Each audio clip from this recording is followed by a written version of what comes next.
The door to the Westfield room was propped open with a wooden wedge, and the smell that came through it was white roses and something candle-warm and completely wrong. Caleb Cross stopped in the hallway. He had driven 3 hours from Charleston expecting a welcome home gathering. Owen had texted him, "Big surprise waiting. Come straight to the venue." He came straight to the venue. What he found was his fiancée in a white dress, standing at a small altar at the far end of the room, her hands folded in front of her, her eyes closed. A man stood beside her. Not a wedding party, not a rehearsal. An officiant with papers, 2 witnesses, soft music drifting from a phone propped on a chair. Caleb stood in the doorway for a long moment. He did not say a word. Not yet. Later, people would ask him what he felt in that moment. He never had a good answer for them. What he felt was the particular quiet of a man who has just looked at a blueprint he trusted completely, and found in the very last corner of it a structural error that changes everything.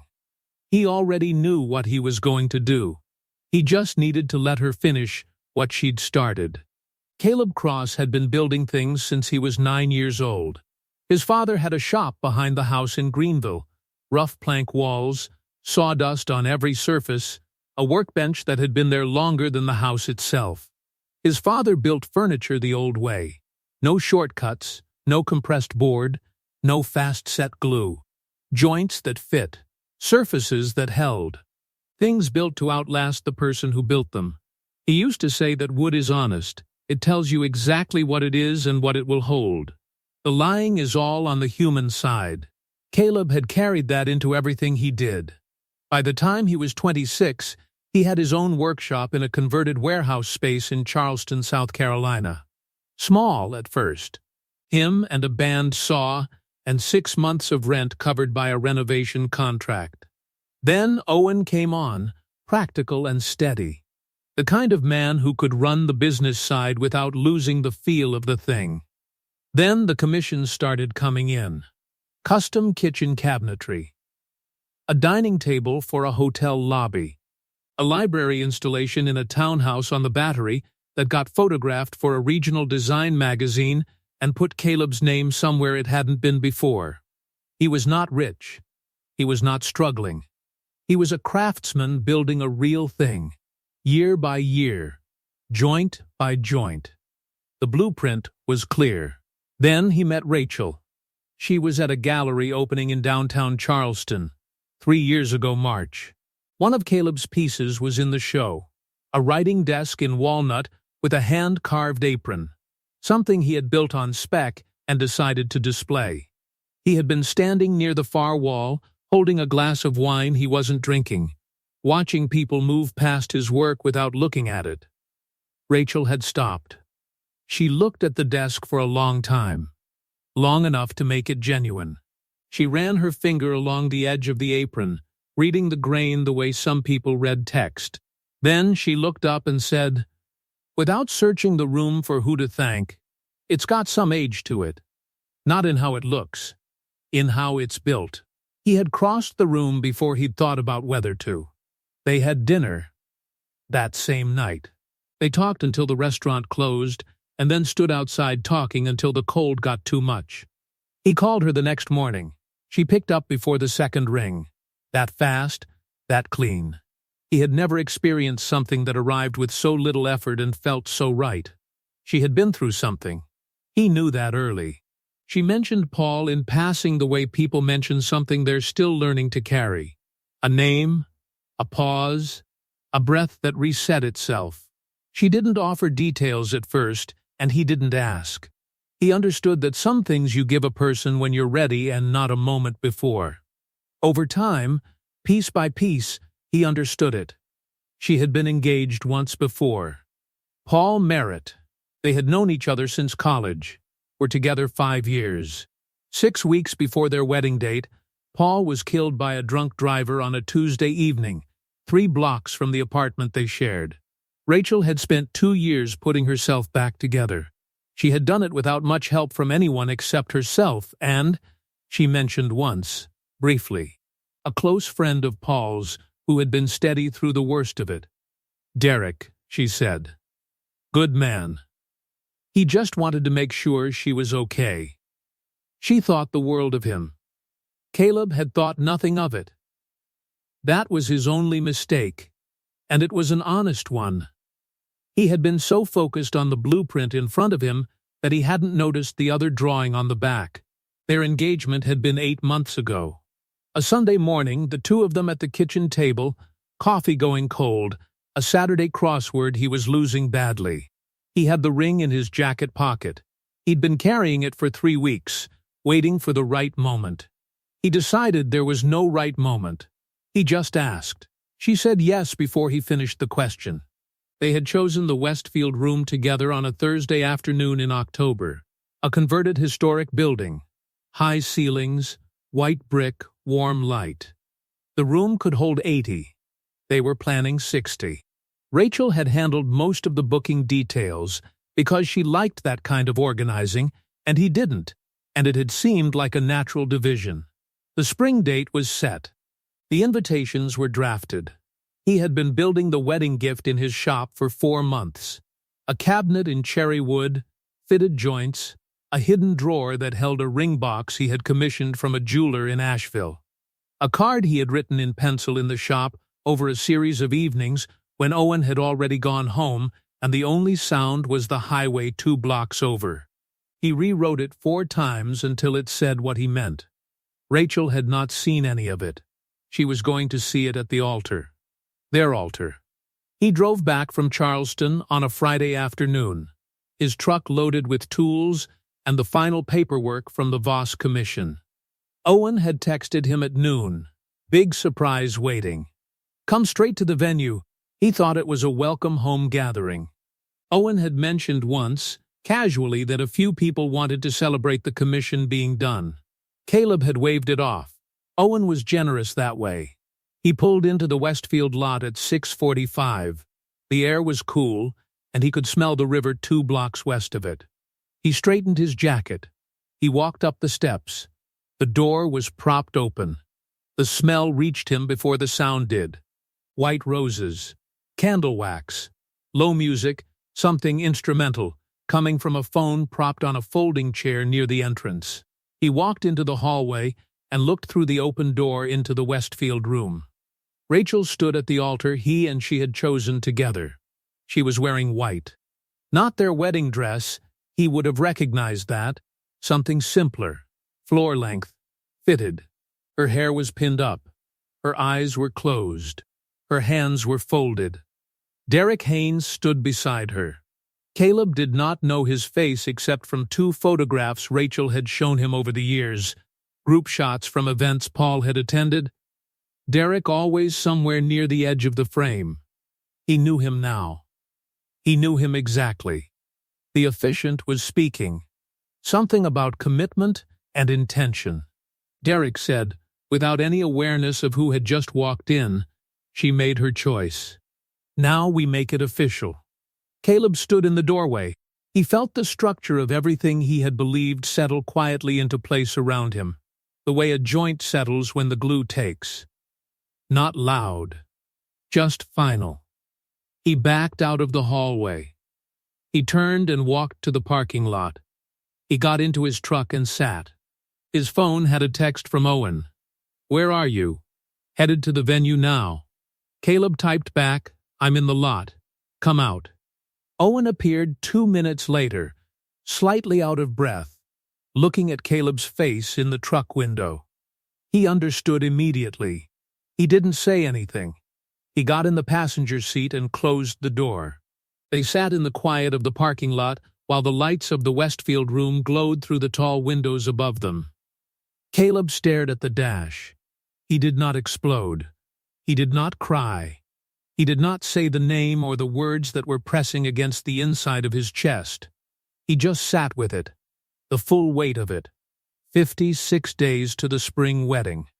He had been building her a cabinet for 4 months. Owen drove. That was the first decision Caleb made, because making it meant not having to make anything else for 20 minutes. They went to Vic's shop. It was the only place that made sense. It was the place Caleb had been going since he was 22, and a client had handed him a problem he didn't know how to solve, and someone had pointed him down a side street in North Charleston to a converted 3-bay garage with hand-painted letters over the door. V. Drummond, Woodwork and Restoration. He had walked in and found a man who was 63 at the time and looked like he had been alive at every age simultaneously. Vic had listened to Caleb's problem for about 30 seconds. Then he had picked up a piece of white oak and shown him what he meant. They had been talking ever since. The shop was still going at 9:15 when Owen knocked on the side door. Vic opened it in his work apron, a hand plane in one fist, sawdust on his forearms. He looked at Caleb's face. He stepped back from the door. "Come in," he said. He did not ask what happened. He put the hand plane down on the bench and went to fill the kettle. His shop smelled like cedar and linseed oil and the particular cold of a stone floor that never quite warmed up. 3 long tables, tools hung in order on pegboard, a radio on the shelf above the door playing something low and instrumental that he didn't turn off when they came in. Caleb sat on a stool. He told Vic what he had seen. Not slowly, not dramatically. In order, the way he would describe a structural problem to an engineer. The parking lot. The open door. The smell of white roses. Rachel at an altar with a man named Derek Haynes in a room they had booked for their own spring wedding. Owen, who had sent him to the venue thinking it was a welcome home gathering, sitting in a truck outside while the whole thing went on through lit windows. Vic listened. He held his mug with both hands, and he listened until Caleb was done. The kettle finished, and Vic poured 2 cups and set one in front of Caleb without asking if he wanted it. He picked up a small piece of cherry wood from the bench. He turned it once in his hands. He was not stalling. He was thinking the way men think who have built things their whole lives, with their hands occupied, because the hands help the mind. "You know what Derek Haynes has," he said, "that you don't?" Caleb looked at him. "The advantage of going first," Vic said. "That's all he has. And it's temporary. It is the only advantage a man gains by being wrong." He set the cherry wood down. "What does Rachel know about the Voss deal?" That was the thing. That was the thing Caleb had been turning over in the truck on the way here. Rachel knew about the Charleston Commission. She knew he'd been working on it for 8 months. What she did not know was the conversation that had happened 3 weeks into the job, when Terence Voss had invited him to a meeting in a corner office overlooking the harbor. He was a careful man, Voss, gray-haired and unhurried, the kind of person who reached his money by deciding things slowly and not reversing himself. He had spread Caleb's furniture catalog across a conference table and pointed to 12 pieces. "I want to use these," Voss said. "Not buy them. License them. The design rights. For use across 7 residential properties we're developing in the Southeast. We print the design specifications, our crew builds to spec, every piece carries your name in the property's documentation." Caleb had looked at the catalog. Voss said the terms. The lump sum payment for a 5-year license. The royalty percentage on each unit produced. He had slid a number across the table without drama. Caleb had looked at the number. $340,000 first year. Guaranteed, he had taken it to his attorney that same afternoon. The paperwork had been signed 2 weeks later. The first payment was in transit.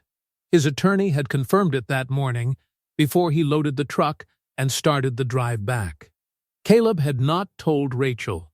He had been going to tell her at the wedding. At the altar. 56 days from now. He had imagined it specifically, after the ceremony, at dinner, private. Just the 2 of them for a moment. He was going to tell her that the hard years were finished, that he had built something that would carry them both for a long time. He had a whole speech planned. Not long, not formal, but the words he had been holding back until he was sure. Rachel had told her friend Sarah, and Sarah had presumably told Derek that Caleb was a carpenter who could barely keep the workshop running. She had set it to explain things, to manage the contrast between what she was leaving and what she was going toward. Caleb found this out later. Not yet. But it sat in the background of everything that followed like a load-bearing column you keep meaning to mark on the drawing. "You haven't told her about the deal," Owen said from the stool beside the bench. "No." Owen looked at Vic. Vic looked at his mug. "Then she doesn't know what she's walking away from," Owen said. Caleb shook his head slowly. "She knows what she's walking toward. She just doesn't know what she's giving up." He picked up the cherry wood Vic had set down. Turned it. He could feel the grain without looking at it. "You're not going to go back tonight," Vic said. "No, good. You go back tonight, and you say something from this place, and you won't say the thing that matters. You'll say the thing that sounds like it matters, but doesn't." Caleb set the cherry wood down. He picked up his mug. The three of them sat in the shop for another hour, not solving anything. Just sitting. There is a kind of company that doesn't require words to be useful, and all three of them had been in enough hard rooms to know the difference between that kind and the other kind. When Caleb drove to Owen's place at 11:30, he had a plan. Not a confrontation. Not yet. What he had was a checklist the way he always had before he started a build. Measure the space. Test the materials. Understand every joint before you apply any force. The following morning, he called Margaret Park. Margaret was a family law attorney he had been recommended by a colleague 2 years before, in a context that had nothing to do with his own life. He had stored her number. He was the kind of man who stored useful numbers. She answered on the second ring, and he told her, in the same ordered way he had told Vic, what he had walked into the previous evening. She listened without interrupting. When he finished, she said, "Where are you staying?" "Owen's." "Good. Stay there. Don't contact Rachel until I say. Don't communicate with Derek Haynes directly at all. Don't go to the apartment. Are you okay?" He said yes. He was not okay. But he was functional. That had always been enough. Margaret scheduled a consultation for the following morning. That afternoon, Caleb drove to the workshop. He had a key to the side entrance, and Owen was home, so the building was his alone. He let himself in. The workshop smelled like sawdust and linseed oil, and the ghost of a dozen finished pieces that had moved on to other rooms in other people's homes. He stood in the middle of it for a moment with the lights off, just breathing the smell of it. Then he turned the lights on and went to the back corner where the cabinet was. He had built it in cherry, the same wood he had used for his first major commission 12 years ago, because he liked the way cherry aged. It deepened. It got better with time, the grain coming forward as the surface changed. He had fitted the doors with hand-cut mortise joints and made the hardware himself from brass stock. The piece was 5 feet tall, 2 feet wide, proportioned for a specific wall in the apartment that he had measured 3 times before cutting a single board. In the bottom drawer, the hidden one, built inside the cabinet's base, the ring box sat wrapped in linen. Beside it, the card, folded twice, written in pencil on cream stock. He did not open the drawer. He pulled a stool close and sat down in front of the cabinet and looked at it for a while. He thought about what it was. He thought about what it had been meant to be. Then he stood, turned off the lights, locked the side door, and drove to Owen's. He had a meeting with Margaret in the morning. He had work to do before that. He sat at Owen's kitchen table until past midnight with his laptop and a legal pad, making his list. The apartment, the lease was in his name. Rachel had been added as a resident at her request, but the primary leaseholder was Caleb Cross. He had the originals. He knew the terms because he had negotiated them and read every word. The venue credit. A year and a half ago, the Westfield had undergone a partial renovation of their event space. Caleb had contributed materially to that renovation in a trade arrangement, custom built-in shelving in the lobby and 2 private rooms, in exchange for a credit toward event booking. The credit was logged in his name. He had the paperwork. He called the venue manager that evening, a steady woman named Patricia, who had handled their spring booking. She confirmed it. In his name, Patricia said. And I should probably tell you something. Your account was used for a secondary booking 3 weeks ago. The booking form lists you as the primary account holder and Rachel Mercer as the co-organizer. He had been very still. She didn't know the credit was in your name specifically? Patricia said. Apparently not, Caleb said. He understood what Rachel had done. She had assumed the Westfield account was jointly held. She had used it to book the room for last night without realizing she was booking it under his name, with his credit, with his signature on the original account agreement. She had not been careful. She had been in a hurry, or she had been certain he would never know, or some combination of both. And she had handed him something she had not meant to give him. He wrote it down. He went to bed at 1:30. He lay in the dark with his eyes open and listened to the neighborhood settling into its nighttime quiet. A car somewhere. The creak of the building. Owen's light still on under the guest room door. He thought about the blueprint. He thought about every joint in a structure that he had believed was finished and sound. He thought about Vic's words. The advantage of going first is the only advantage a man gains by being wrong. He breathed out slowly. He closed his eyes. He slept. The morning light was already through the windows when Caleb woke up at Owen's. He lay still for a moment in the unfamiliar room with the familiar sounds of a neighborhood starting up. A garbage truck somewhere. A car engine running cold. The particular morning percussion of a street that has been doing this since before either of them were born. He got up. He made coffee in Owen's kitchen with Owen's coffee and stood at the window drinking it. He was making a list. Not on paper yet. In the back of the mind, the way he built preliminary designs. Testing the proportions without committing them to a line. What did he know? What did he need to know? What could he do with what he had? And what would he need to assemble before he could move? He had the lease documentation. He had the Westfield credit paperwork. He had the licensing deal, executed and funded. He had the name Derek Haynes, and a general understanding of the context, and a knowledge of what he had walked into. What he did not have was the full picture.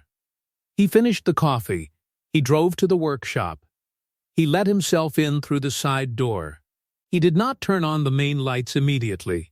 He stood in the dim of the early morning and looked at the space. 6 years of accumulated commissions, of finished work and work in progress, of the particular organized density of a craftsman's space where every tool has a place and the place tells you the man. He walked to the cabinet. He opened the hidden drawer. He looked at the ring box and the card. He closed the drawer. He walked to the bench. He turned on the work lights and sat down with his laptop and a legal pad, and he spent 3 hours building the document picture. He pulled the original Westfield account agreement, created 18 months ago, his name, his signature, his renovation contribution on record. He pulled the email confirmation of the secondary booking, the one sent to Rachel's email when she had submitted it 3 weeks prior. In the booking, it listed the account holder, Caleb Cross. In the contact field, Rachel Mercer. She had logged in using the account email and password he had set up for their wedding planning. She had simply assumed the account was joint. She had not looked at whose name the credit was registered under. She had moved quickly, as people move quickly when they are sure they're the only one watching, and she had left a paper trail she probably had not intended to leave. He called Patricia at the Westfield at 9:30. Patricia was careful and professional and slightly apologetic in the way of someone who had already understood the situation before the phone rang. The credit and the account are registered to you alone, Patricia confirmed. The secondary booking was submitted through the account portal. We would have called to verify, but the portal submission is treated as authorization. She paused. I want you to know that when the event took place, we had no reason to believe there was an issue. She had the access. Caleb thanked her. He asked if there was a camera log. Patricia said she would check. Then he sat for a while longer with the legal pad and the morning quiet. He thought about the Voss deal. He thought about the specific sentence he had planned for the wedding night. The private moment after the ceremony, just the two of them. The hard part is done. Now I can tell you what we built. He had been holding it for 8 months. He had been patient with it the way he was patient with everything that mattered. He thought about what Rachel had apparently told Derek and Sarah in the time he had been holding it, struggling to make the workshop pay. He had been, once, a year ago. The workshop ran close for a long time, the way all independent shops run close. Margins are narrow, overhead is fixed, and there is no slack in the system for unexpected costs. He had absorbed it without complaint, because he believed the work was worth the difficulty. Because he had seen enough of what his father built to know that things built correctly take time to hold their full weight. She had looked at the close margins and drawn a conclusion. The conclusion was not unreasonable, it was just incomplete, and she had carried it into a new relationship as part of the case she was building. He understood something sitting at his bench that morning that he had not understood fully before. It was not just that she had made a choice. She had made a calculation. She had looked at 2 options and run the numbers, and the numbers she had were wrong, because she had the wrong information, and she had never asked because she had apparently already decided. He picked up a pencil. He began drawing the preliminary dimensions for the Savannah piece. He worked until noon. Then he drove back to Owen's, called Margaret, and confirmed the 9 o'clock appointment. The morning light was already through the windows when Caleb woke up at Owen's. He lay still for a moment in the unfamiliar room with the familiar sounds of a neighborhood starting up. A garbage truck somewhere. A car engine running cold. The particular morning percussion of a street that had been doing this since before either of them were born. He got up. He made coffee in Owen's kitchen and stood at the window drinking it. He was making a list. Not on paper yet. In the back of the mind, the way he built preliminary designs, testing proportions without committing them to a line. What did he know? What did he need to know? What could he do with what he had, and what would he need to assemble before he could move? He had the lease documentation. He had the Westfield credit paperwork. He had the licensing deal, executed and funded. He had the name Derek Haynes and a general understanding of what he had walked into. What he did not have was the full picture. He finished the coffee. He drove to the workshop. He let himself in through the side door. He did not turn on the main lights immediately. He stood in the dim and looked at the space. 6 years of accumulated work. Every tool with its place. The particular organized density of a craftsman's shop where the arrangement of things tells you the character of the man. He walked to the cabinet. He opened the hidden drawer. He looked at the ring box wrapped in linen and the card folded twice. He closed the drawer. He walked to the bench. He turned on the work lights. He sat down with his laptop and a legal pad, and he spent 3 hours building the document picture. He pulled the original Westfield account agreement. His name, his signature, his renovation contribution on record. He pulled the email confirmation of the secondary booking Rachel had submitted 3 weeks prior. The account holder listed Caleb Cross. The contact field, Rachel Mercer. She had logged in using the credentials he had set up for their wedding planning. She had assumed the account was joint. She had not checked whose name the credit was actually registered under. She had moved quickly, the way people move when they are certain they are the only ones watching, and she had left a paper trail she had not meant to leave. He called Patricia at the Westfield at 9:30. Patricia was professional and slightly apologetic in the way of someone who already understood the situation before the call came. "The credit and the account are registered to you alone," Patricia said. "The secondary booking was submitted through the portal, which we treat as authorized access." She paused. "We had no reason to believe there was any issue with the booking." He thanked her. He asked about the camera log. She said she would check. He sat for a while longer at the bench and thought about the Voss deal. The specific sentence he had planned for the wedding night, just the two of them, private. After the ceremony was done, the hard part is finished. Now I can tell you what we built. He had been holding it for 8 months with the patience he gave to everything that mattered. He thought about what Rachel had apparently told Derek and Sarah during those months, struggling to make the workshop pay. He had been, once, a year ago. The workshop ran close the way all independent shops run close. Margins narrow, overhead fixed. No room for the unexpected. He had carried it without complaint, because he believed in what he was doing, and what it was going to be. She had looked at the close margins and drawn a conclusion. The conclusion was not unreasonable. It was simply incomplete. He had been going to complete it, at the altar. 56 days out, he picked up a pencil. He began drawing the Savannah dimensions. He worked until noon. Then he drove back to Owens, called Margaret, and confirmed the 9 o'clock appointment. Margaret Park's office was on the 7th floor of a building downtown, and she ran it the way people run offices when they genuinely like the work. Every surface organized, nothing wasted. A plant on the windowsill that looked healthy because someone actually watered it. She shook Caleb's hand when he came in and did not say she was sorry or ask how he was holding up. She poured coffee and pointed to the chair across from her desk and said, "Show me what you have." He showed her. The lease, the venue paperwork, the account documentation from the Westfield, the print confirmation he'd pulled from his email of the booking Rachel had made under his account 3 weeks prior. The licensing agreement with Voss, fully executed. His attorney's confirmation of the first payment in transit. Margaret read through everything with the focus of a person who was billing by the hour, but whose interest went beyond the bill. She made 3 notes. She asked 2 questions. She sat back. "The cohabitation claim is going to come," she said. "You need to know that." She had been living in the apartment for 14 months.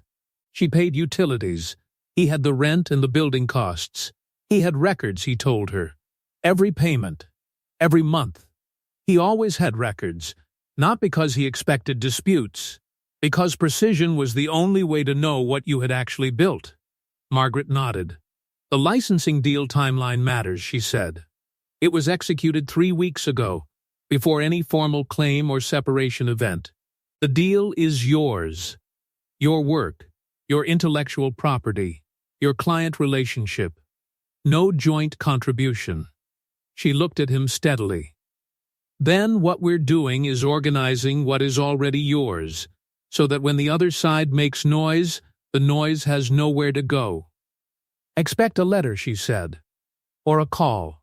Something from someone adjacent to him who believes that arriving with legal language first is the same as arriving with legal standing."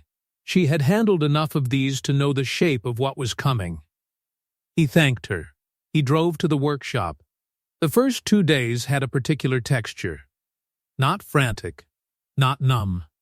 He was moving through the spaces of his life with the deliberate focus of a man who has decided that staying functional is the same as staying ahead. He opened the workshop at 7 each morning. He worked. He ate. He went back to Owens at night. He answered texts that required answers and did not answer the ones that didn't. Rachel texted once on the 2nd day. She said, "Caleb, I need to talk to you, please." He read it. He put the phone face down on the bench. He picked up the hand plane.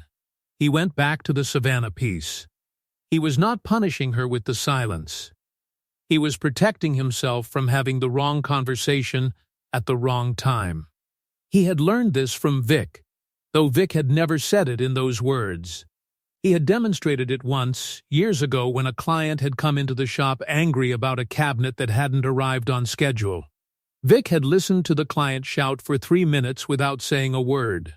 Then, when the client stopped, he had asked one question. "Do you want to be right, or do you want the cabinet?" The client had blinked. "Both," the client said. Then, let me finish it, Vic said. Caleb understood the lesson.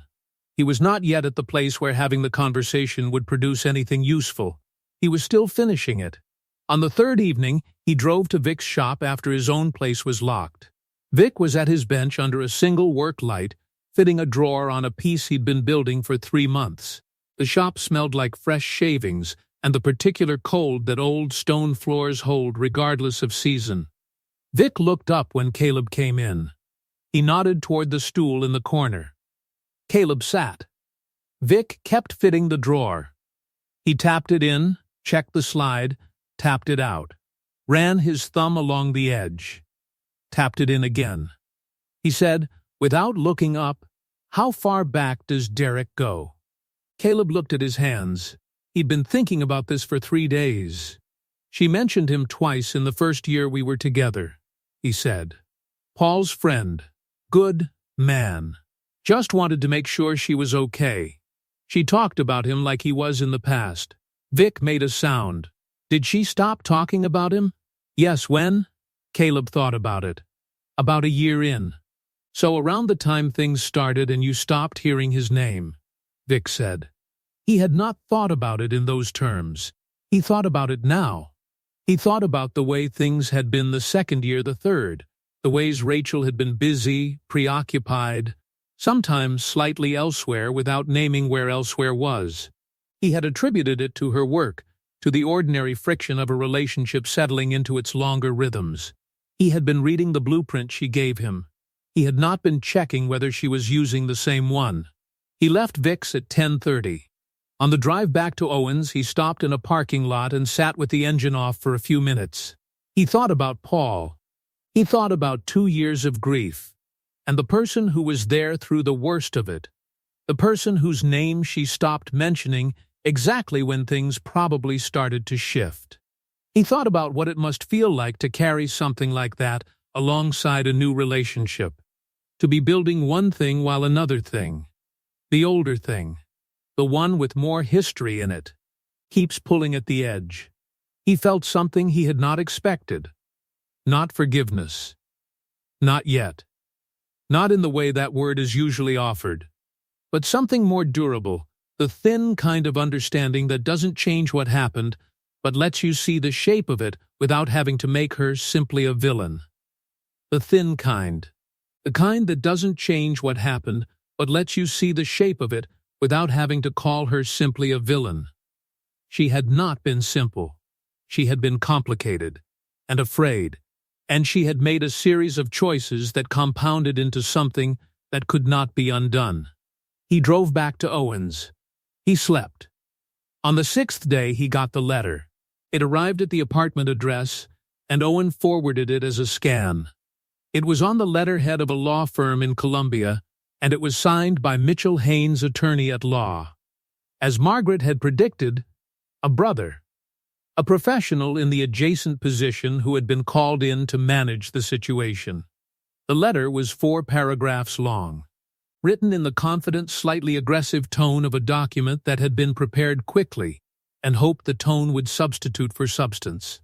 It claimed that Rachel had established legal residency in the apartment by continuous occupancy and contribution to household expenses, that the licensing deal recently executed by Caleb Cross may incorporate designs developed in a shared domestic environment, entitling Rachel to a revenue share, that Caleb's arrival at the Westfield room on the evening in question constituted unlawful interference with a private event, that immediate response was expected from his legal representation or the matter would escalate. Caleb read it 3 times. He called Margaret. She listened to him, read it aloud. When he finished, she said, "Send it to me. I'll have a response tonight." "Is it solid?" "It's a map of everything they don't have," she said. "That's useful." He sent it. He went back to the bench. The letter had landed somewhere real in him, he would admit that. In the way that any piece of paper carrying claims against you lands somewhere, even when the claims are weak. He had spent that whole life building things that held. The idea that someone could reach into what he had built and pull at it from the outside, just because they wrote it down on a firm's letterhead, sat in him for 2 days in a way he had not expected. He did not perform being fine. He was not fine. He called Vic that second evening. Vic listened to the letter's claims. Then he said, "When you're working green lumber and it checks along the grain under stress, it's not a failure of the wood. It's the wood showing you where it was always going to move." Caleb was quiet. "Derek's attorney wrote that letter because the structure is checking," Vic said. "They don't have weight. They have noise. Those are not the same thing. Don't mistake the noise for the weight. Keep building." Caleb breathed out. He went to the workshop. He worked the Savannah piece until Owen came by at 8 and told him to come eat something. They ate at the diner 3 blocks over that had 4 things on the menu every night and made each of them exactly right. Caleb ordered the thing he always ordered. He ate. He didn't perform anything. Margaret's response to Mitchell Haynes went out the following morning. It was backed by the lease in Caleb's name only, documented utility-only payments from Rachel, the IP timeline from the licensing deal, and the Westfield account records showing the secondary booking had been made under Caleb's account without authorization. Margaret used the word unauthorized in 3 different legal contexts. Mitchell Haynes did not respond. A week passed. The silence was its own kind of documentation. 3 days into that silence, Patricia from the Westfield forwarded something she had pulled without being asked. The security camera log from the evening of the ceremony. The Westfield ran corridor cameras for building insurance. The log showed Rachel Mercer checking in at the front desk at 5:42, signing the event check-in form as event organizer, under Caleb Cross's account. She had moved quickly, and she had not been careful about the paperwork. And the paperwork was now a matter of time-stamped record. He forwarded it to Margaret. 1 line back. "This is very helpful." He drove past the apartment one evening. He did not go in. He sat in the parking lot and looked at the building he had chosen, the lease he had negotiated, the deposit he had carried in an envelope, the kitchen he had painted the color she had chosen, the cabinet doors he had rehung because the previous tenant had left them crooked. He had done all of it without keeping score. He had not been keeping score. He drove back to the workshop. He stood in front of the cabinet for a while, the cherry wood, the fitted brass hardware, the hidden drawer. He opened the drawer once. He looked at the ring box wrapped in linen and the cream card folded twice. He closed the drawer. He did not open it again. He pulled a stool to the bench and worked the Savannah piece until the light through the high windows went orange. Then he cleaned his tools, swept the floor, locked the side door, and drove to Owen's. He was almost ready. Not yet. Almost 12 days after the Westfield room. Caleb texted Rachel on a Thursday morning. Not from anger, not from the heat of the early days, from readiness, which is a different thing entirely. He texted, "I'd like to meet at the apartment. Saturday at noon. We need to talk." She replied within 4 minutes. "Okay, I'll be there." He arrived at 11:50 and let himself in with his key. The apartment was quiet and unchanged on its surface. One of Rachel's bags sat on the couch, half-packed, which told him she had been preparing to move before knowing that she would have to. He noted it without satisfaction. He walked to the kitchen. He put his folder on the table. He made 2 cups of coffee and set them out. He had thought about this detail deliberately, not as a gesture of warmth, as a condition. Conversations that matter go better when both people have something to hold. She came in at noon exactly, which meant she had been in the parking lot waiting. She was composed. He gave her that. It cost something to maintain, visible in the slight tension of her jaw and the careful way she moved, but she came in with her head up and her jacket on, and she sat across from him without making it into a production. She picked up the coffee. She set it back down. She waited. He opened the folder. He placed the first document on the table, turned so she could read it without having to ask. He had stood in that doorway long enough to hear Derek say it to the officiant. She made her choice. Now we make it official. He had carried those words for 12 days without responding to them. He let the documents respond now. "This is the Westfield Credit Agreement," he said.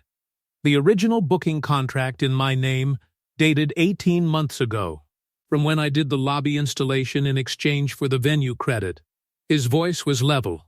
Unhurried, he placed the second document beside the first. "This is the secondary booking, submitted 3 weeks ago." He pointed to the signature line on the check-in form from the evening, "Signed by you, as event organizer, under my account." Rachel looked at the papers. She did not speak. He placed the security camera log beside the booking documents. The timestamp, 5:42. Her name at the front desk. The signature. He was not building toward a dramatic moment. He was presenting information the way he always presented it, sequentially, with the evidence attached, because that was the only way anything stayed standing. He said, "You didn't know the Westfield account was in my name." She looked at her coffee cup. "You assumed it was joint," he said, "because everything else we'd done together was joint." He paused. "It wasn't." She shifted her weight slightly. She looked like she was deciding which door to try. He placed the Voss licensing paperwork on the table. The agreement.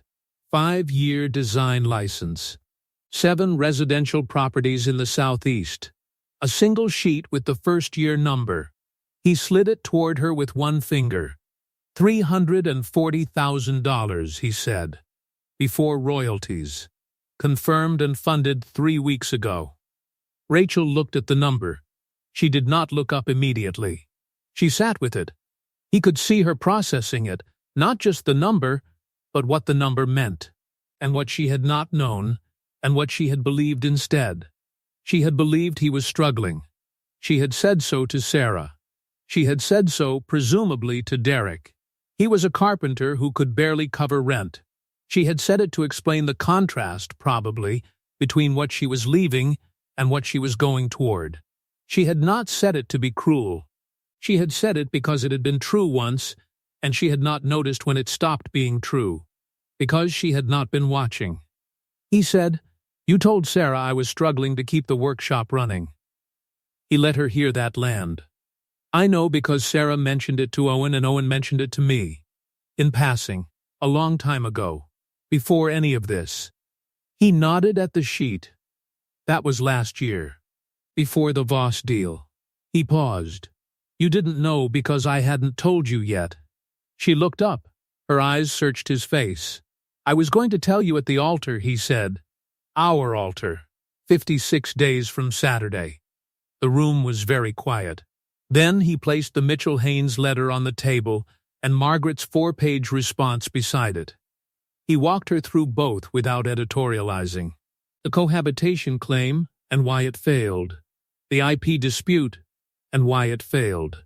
The unlawful interference claim, which he let her read and didn't comment on at all, because the venue's own records made any comment unnecessary. He said, Derek's brother spent money on that letter. Attorney time. A real amount of money. He bought him nothing, he said, because what he built it on was noise. Rachel's composure had been doing something slow and visible across the table throughout all of this. He had watched it happen without hurrying it, not crumbling, not collapsing, but losing its shape incrementally, the way a surface finish drops when the substrate beneath it was never primed correctly. Layer by layer. She said Caleb. Her voice was different now. She said his name the way a person says something they are not sure they still have permission to use. "I know I owe you more than I can." Her throat tightened. "I know there's nothing I can say." That he held up one hand. Not harshly. Calmly, he said. "You don't have to finish that." He reached to the side of the table where he had set the card. Cream stock, folded twice. Pencil handwriting visible through the fold. He picked it up and he placed it in front of her. "I spent 4 months writing that," he said. "I was going to read it to you, at our altar." He looked at her with the same steadiness he used for everything. "I put more care into it than I have put into almost anything." A pause. Short, "It turns out I was more careful with the wood." He stood. He picked up the folder. He looked at her once more, not with anger, not with contempt, with the direct and quiet regard of a man closing a door he had decided to close. "A blueprint is not a building," he said. "It's a promise. You still have to do the work. The blueprint we drew together was never the problem." He walked to the door. He stopped. He turned back once. "The Westfield called yesterday," he said. "They're returning the deposit on the secondary booking. The event was held under unauthorized use of the account, and Patricia was very apologetic about the inconvenience." He opened the door. He stepped out. The hallway was bright and ordinary, smelling faintly of someone else's cooking. A Tuesday smell in an apartment building that had no idea what had just happened inside apartment 14. He rode the elevator down. He walked through the lobby into the morning. The air was cool and the light was sharp, and the city was moving the way cities move, without any particular awareness of the specific weight of what one man was carrying out through one pair of glass doors and setting down permanently on the sidewalk outside. He got in his truck. He drove to the workshop. He had a commission to finish. The math, as it happened, was not in Rachel Mercer's favor. Margaret filed the formal lease termination notice the following Monday. The process was clean. Rachel's name had never been on the lease. She was a resident, not a leaseholder, and the documentation said so in language that could not be argued with. The notice gave her 30 days. She moved into Sarah's spare room. Caleb knew this because Owen heard it through a mutual contact and mentioned it briefly and without drama, the way Owen mentioned things that Caleb needed to know without needing to examine. He received it and filed it. He did not sit with it longer than necessary. Derek Haynes had presented himself over the preceding months as a man with more beneath him than he actually had. The corporate job was real. The rest of it was architecture. The nice apartment was one he had been talking about getting. The car was leased. The weekend trips that had punctuated their arrangement had been charged to a card carrying a balance larger than Rachel had thought to ask about. She found these things out not all at once, in pieces. The patient, unpleasant way you discover that a structure was not built the way it appeared. One reveal every week or two, each one slightly colder than the one before. Mitchell Haynes, the attorney, submitted a final fee statement of $17,000. The money came partly from Derek and partly from a line of credit he had taken out when the situation had begun to move against him. He did not discuss this with Rachel at the time.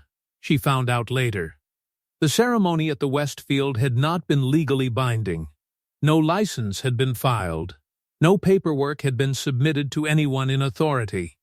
What they had conducted was a commitment ceremony, symbolic, performed in a venue booked under someone else's account, witnessed by two people, officiated for $400. It meant nothing in any legal or civic sense.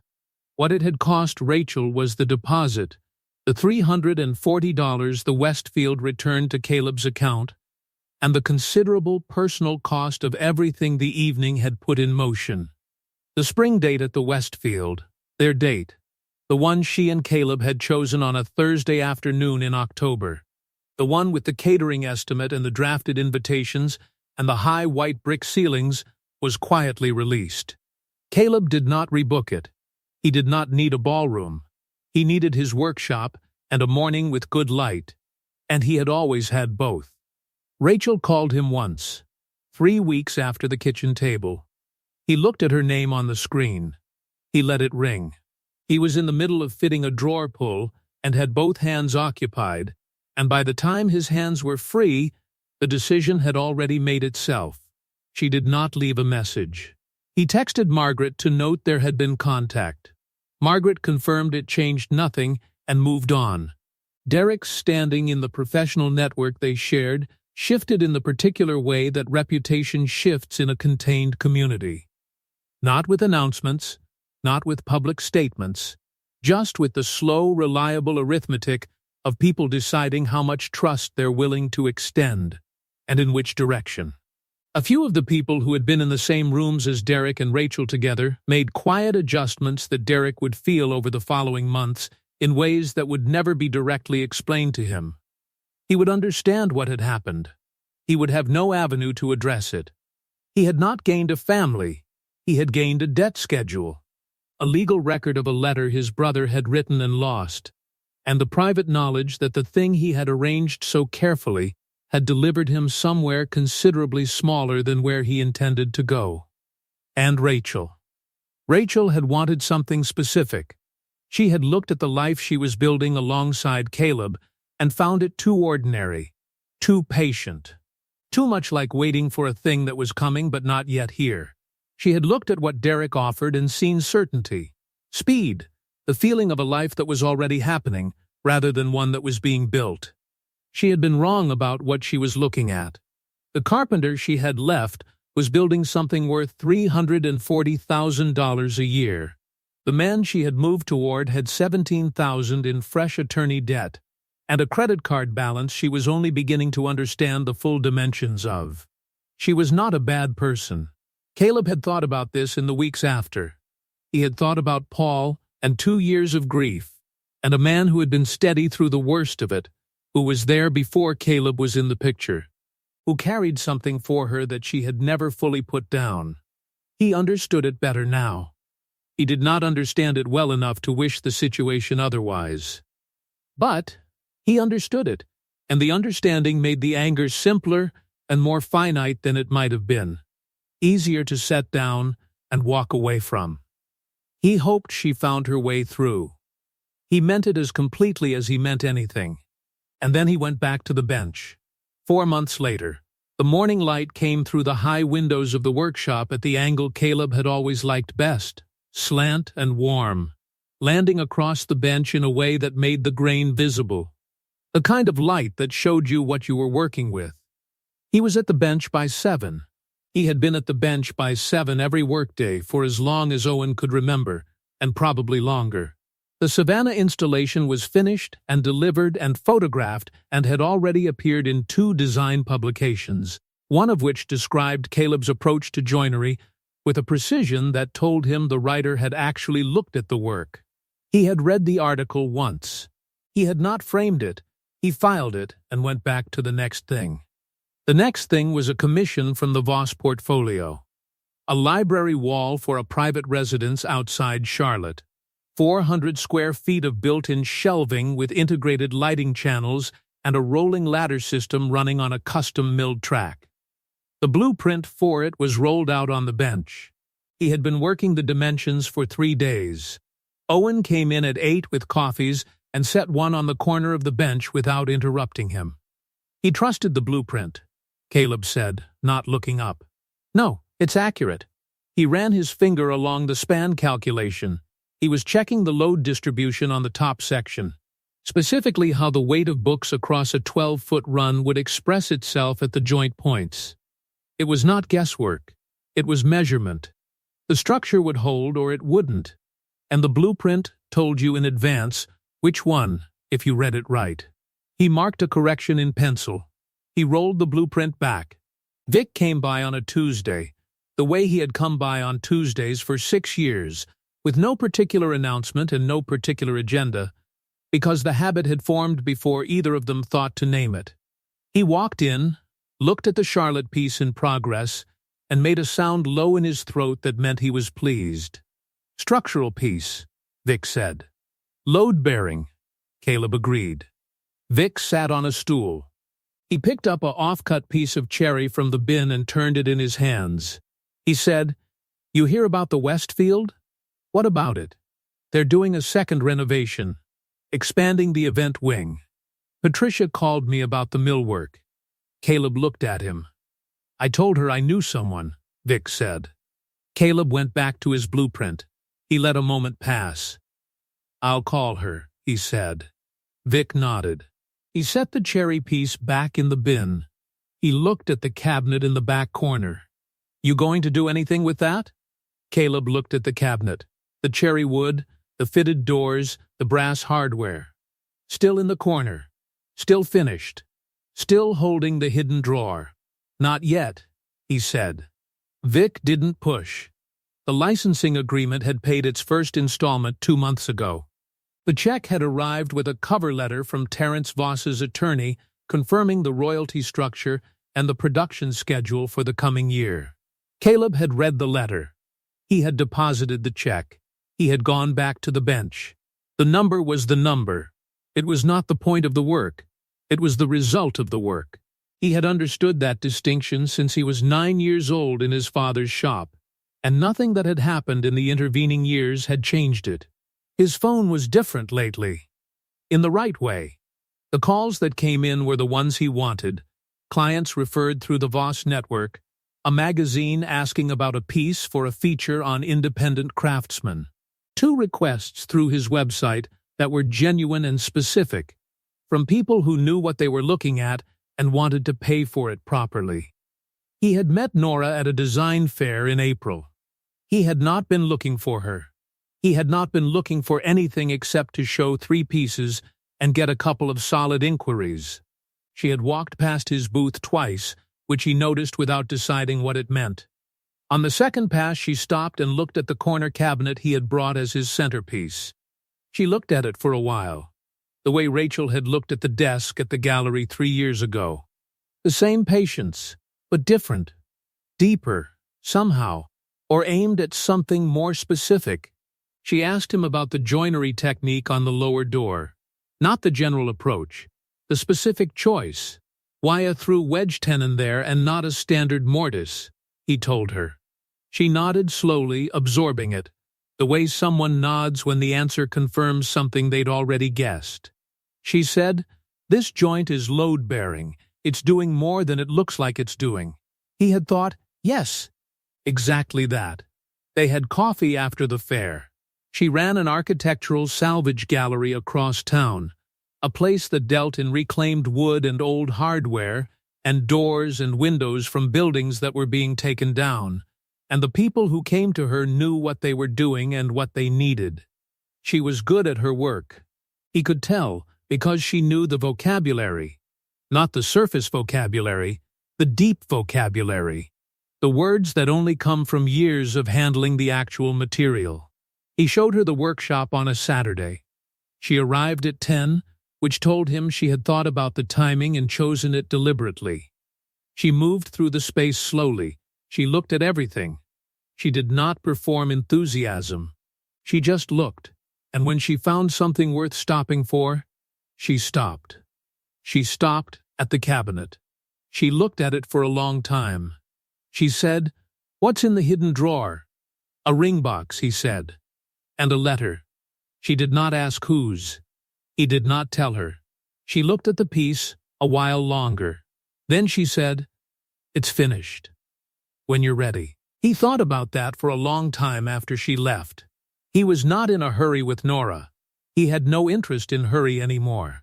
He had learned something about what happens when you rush a joint, the wood compresses wrong, and the fit looks fine until the first real load. You build slowly. You give the material time to tell you what it needs. And then you build to that. He had a dinner with her on a Wednesday evening the following week. They ate at a small place she chose.